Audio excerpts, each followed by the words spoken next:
Hi hello friends, ಇವತ್ತೊಂದು video ಮಾಡೋ ಉದ್ದೇಶ, ಕಳೆದ 3-4 ದಿನಗಳ ಹಿಂದ್ಗಡೆ ಸೆಮ್ ಎಲ್ಲ ಸ್ಟಾರ್ಟ್ ಆಯಿತು. ಸೊ ಸೆಮ್ ಸ್ಟಾರ್ಟ್ ಆಯಿತು, ಪ್ರಿಪ್ರೇಷನ್ ಯಾವ ರೀತಿ ಮಾಡ್ತೀರಾ, ಏನೇನು ಮಾಡಬೇಕು, ಯಾವ ರೀತಿ ಮಾಡಿದರೆ ನಿಮಗೆ ಈಸಿ ಆಗುತ್ತೆ, ಟಾರ್ಗೆಟನ್ನು ಯಾವ ರೀತಿ ಸೆಟ್ ಮಾಡ್ಬೋದು, ಆಮೇಲೆ ಯಾವ್ಯಾವ ಡೇಸ್ಗಳು ಏನಿದೆ, ಯಾವ್ಯಾವ ಸಬ್ಜೆಕ್ಟು, ಟೈಮಿಂಗ್ಸು ಎಲ್ಲ ಯಾವ ರೀತಿ ನಿಮಗೆ ಮುಂಚಿತವಾಗಿ ಗೊತ್ತಾಗಬೇಕು ಅಂದಾಗ ಒಂದಿಷ್ಟು ನನಗೆ ಗೊತ್ತಿರುವಂಥ ಮಾಹಿತಿ ನಾನು ನಿಮ್ಮ ಜೊತೆ ಹಂಚ್ಕೊಳ್ಳೋಣ ಅಂತ ಇವತ್ತಿನ ವಿಡಿಯೋ ಮಾಡ್ತಾಯಿದ್ದೀನಿ.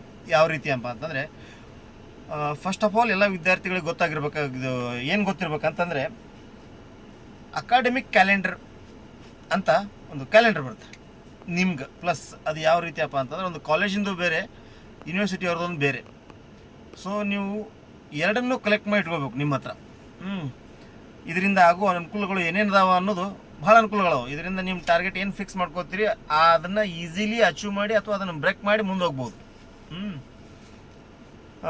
ಫಸ್ಟ್ ಆಫ್ ಆಲ್ ಇದನ್ನು ಸೆಟ್ ಮಾಡೋದ್ರಿಂದ, ಇದನ್ನು ಅಕಾಡೆಮಿಕ್ ಇಯರ್ ಕ್ಯಾಲೆಂಡರ್ನ ನೀವು ಫ್ಯಾಕಲ್ಟಿ ಅಥವಾ ಯೂನಿವರ್ಸಿಟಿ ನಿಮ್ಮ HOD ಕಡೆಯಿಂದ ಕಲೆಕ್ಟ್ ಮಾಡ್ಕೊಳ್ಳೋದ್ರಿಂದ ನಿಮಗೆ ಸಿಗುವಂಥ ಮಾಹಿತಿಗಳು ಏನಪ್ಪ ಅಂತಂದರೆ, ಸೆಮ್ ಎಕ್ಸಾಮ್ಸ್ ಯಾವಾಗ ಸೆಟ್ ಆಗ್ತಾವೆ, ಟೆಸ್ಟ್ಸ್ ಯಾವಾಗಿರ್ತಾವೆ, ಫೆಸ್ಟ್ ಯಾವಾಗಿರ್ತಾವೆ, ಟೆಕ್ನಿಕಲಿ ಫೆಸ್ಟ್ ಯಾವಾಗಿರ್ತಾವೆ, ಹಾಲಿಡೇಸ್ ಯಾವ ಇರ್ತಾವೆ, ಈ ರೀತಿ ಸ್ಪೋರ್ಟ್ಸ್ ಆಯಿತು, ಮೀಟಿಂಗ್ಸು, ಈವನ್ ಯಾವ್ಯಾವ ಫಂಕ್ಷನ್ಸು ಏನೇ ಇದ್ರೂ ಪ್ರತಿಯೊಂದು ನಿಮಗೆ ಮುಂಚಿತವಾಗಿ ಗೊತ್ತಾಗ್ಬಿಡುತ್ತೆ ಇದು ಇದ್ದರೆ.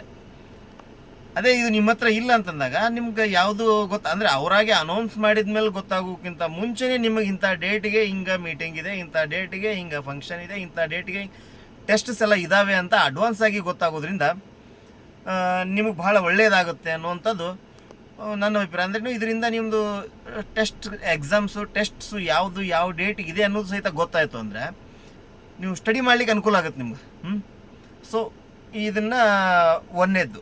ನೆಕ್ಸ್ಟ್ ಇನ್ನೊಂದೇನಪ್ಪ ಅಂತಂದರೆ, ಕ್ಲಾಸ್ ಟೈಮ್ ಟೇಬಲ್ಸು, ಆಮೇಲೆ ಲೆಸನ್ ಪ್ಲ್ಯಾನ್ಸು, ಇವೆಲ್ಲ ಹೆಂಗಪ್ಪ ಅಂತಂದರೆ, ಯಾವ ಲೆಸನ್ನಿಂದ ಏನಿದೆ, ಯಾವ ಚಾಪ್ಟರಿಂದ ಯಾವಾಗ ಏನಿದೆ ಅನ್ನೋದೆಲ್ಲ ನಿಮ್ಗೆ ಬಿಫೋರ್ ಗೊತ್ತಾಗಬೇಕು ಅಂದ್ರೆ ನೀವು ನಿಮ್ಮ ಫ್ಯಾಕಲ್ಟಿನೋ ಅಥವಾ ನಿಮ್ಮ HOD ಅವ್ರ ಕಡೆಯಿಂದ ಇದನ್ನು ಕಲೆಕ್ಟ್ ಮಾಡಿಕೊಂಡ್ರೆ ತುಂಬ ತುಂಬ ಒಳ್ಳೆಯದು.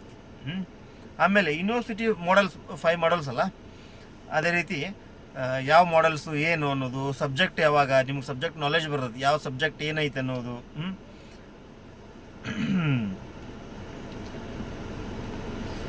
ಬಿಫೋರ್ ಇದೆಲ್ಲ ಹೇಳೋಕ್ಕಿಂತ ನಿಮ್ಗೆ ಸಿಲೆಬಸ್, ಯಾವ್ಯಾವ ಸಿಲೆಬಸ್ಸಿಂದು ಎಕ್ಸಾಮ್ಸು ಏನಿದೆ, ಯಾವ ಸಬ್ಜೆಕ್ಟನ್ನು ನೀವು ಸ್ಟಡಿ ಮಾಡಬೇಕು ಅನ್ನೋದನ್ನು ಪರ್ಟಿಕ್ಯುಲರ್ಲಿ ಯೂನಿವರ್ಸಿಟಿ ಒಳಗೆ ಮೆನ್ಷನ್ ಆಗಿರ್ತದೆ ವೆಬ್ಸೈಟಲ್ಲಿ.